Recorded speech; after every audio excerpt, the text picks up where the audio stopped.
Episode 2 start करने से पहले प्लीज गाइस यार चैनल को सब्सक्राइब कर लो। चलिए शुरू करते हैं एपिसोड 2। लंदन के सबसे महंगे हॉस्पिटल के वीआईपी वार्ड के बाहर एक कपल परेशानी से इधर से उधर चक्कर काट रहे थे।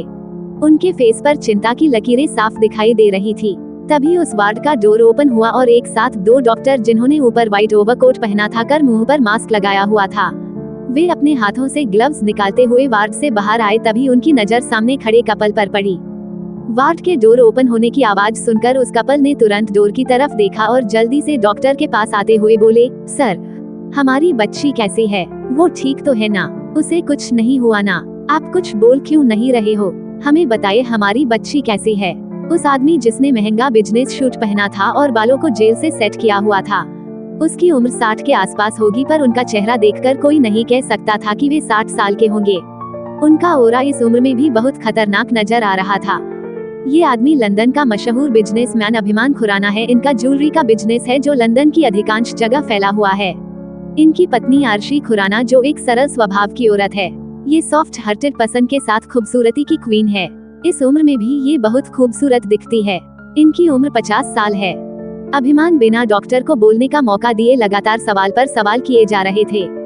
डॉक्टर अभिमान को बीच में रोकते हुए शांत भाव से बोला, रिलैक्स मिस्टर खुराना, आपकी बेटी अभी खतरे से बाहर है, बट आगे से ध्यान रखना वो फिर से ऐसा कुछ न करे जिससे अगली बार उसे बचाना मुश्किल हो जाए। तीसरी बार मिस माया ने सुसाइड करने की कोशिश की है। वो तो आप इन्हें टाइम पर हॉस्पिटल ले आए, वरना इन्हें बचाना मुश्किल हो सकता था। ये सुनते ही आरशी की आंखों से आंसू बहने लगे। उसने अपनी साड़ी का एक कोना कस के अपनी मुट्ठी में भर लिया और उसे मुंह के पास लगा सिसकने लगी। उसकी आंखों से आंसू रुकने का नाम नहीं ले रहे थे। अभिमान जी की आंखों में भी हल्की नमी छा गई थी। वो खुद को संभालते हुए बोला, माया को होश आ गया है क्या? हम उससे मिल सकते हैं? डॉक्टर कुछ पल रुककर बोले, नहीं, अभी उन्हें होश नहीं आया। 4-5 आवर्स का टाइम लग सकता है उन्हें होश में आने में। अभी वे गहरी नींद में सोई हुई है। होश में आने के बाद आप उनसे मिल सकते हैं, बोलकर डॉक्टर ने एक नजर उन्हें देखा और फिर वहां से दूसरी तरफ चले गए। डॉक्टर के जाने के बाद अभिमान की नजर आरशी पर पड़ी, जो भीगी पलकों से डोर को देख रही थी। अभिमान ने आरशी को कंधों से पकड़ वही रखे बेंच पर बैठाया और खुद उसके सामने घुटनों के बल बैठकर आरशी के हाथ अपने हाथों में लेते हुए बोले, आरशी जी, आप कमजोर नहीं पड़ सकती है, सब कुछ ठीक हो जाएगा। डॉक्टर ने अभी कहा है ना कि हमारी बच्ची बिल्कुल ठीक है, बस कुछ देर में उसे होश आ जाएगा, तब आप उससे मिल लीजिएगा।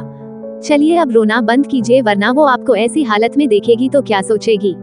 वो वैसे ही हमसे उखड़ी उखड़ी रहती है और आपको ऐसे देख वो हमसे और ज्यादा नाराज हो जाएगी।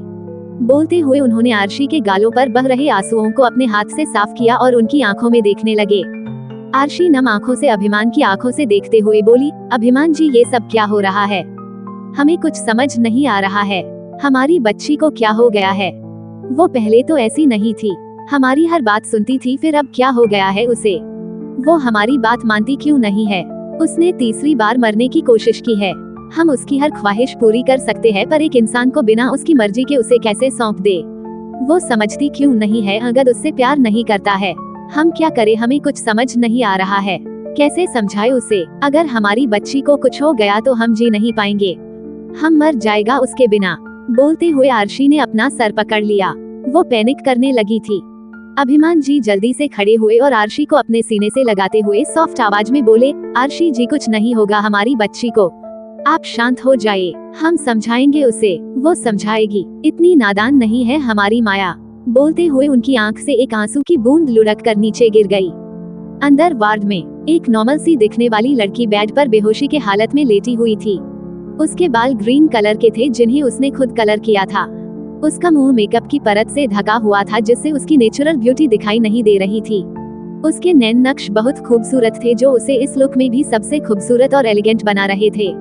उसके हाथ पैरों का रंग दूध सा गोरा और स्किन बेबी की तरह सॉफ्ट थी। उसका मुंह ज्यादा मेकअप की वजह से हल्का काला दिखाई दे रहा था। उसकी घनी पलकें जो आंखों पर ढकी हुई थी। तभी अचानक उस लड़की की पलकें धीरे धीरे फड़फड़ाने लगी और उसके माथे पर सिलवटें पड़ने लगी। उसे देखकर लग रहा था जैसे उसे कुछ याद आ रहा हो, ऐसी यादें जो सिर्फ उसकी तकलीफ की वजह थी। उसके माथे पर हल्की पसीने की बूंदें चमकने लगी। उसकी सांसें गहरी होने लगी। उसने एकदम से अपनी आंखें खोली और झटके से उठकर बैठ गई। उसने अपने दोनों हाथों से सर पकड़ लिया और वो एकदम से चीख पड़ी। है उसके सर में बहुत तेज दर्द हो रहा था। दर्द की वजह से उसका चेहरा एकदम से पीला पड़ गया। तभी अचानक उसकी नजरें अपने सामने पड़ी। उसे सामने वार्ड की वॉल दिख रही थी। उसने अपनी आंखें खोल चारों तरफ देखा और खुद को हॉस्पिटल वार्ड में देखकर उसके फेस एक्सप्रेशन एक पल के लिए बदले, पर दूसरे ही पल उसका फेस एक्सप्रेशन लेस हो गया। उसके सर में अभी भी दर्द हो रहा था, पर वो उस दर्द को इग्नोर कर अपने आसपास की चीजों को समझने की कोशिश कर रही थी। That's for it's today guys, मिलते हैं नेक्स्ट पार्ट में। कौन है ये लड़की और माया क्यों बार बार मरने की कोशिश कर रही है, जानने के लिए सुनते रहिए और चैनल को सब्सक्राइब कर ले ताकि न्यू एपिसोड जल्द से जल्द आ जाए।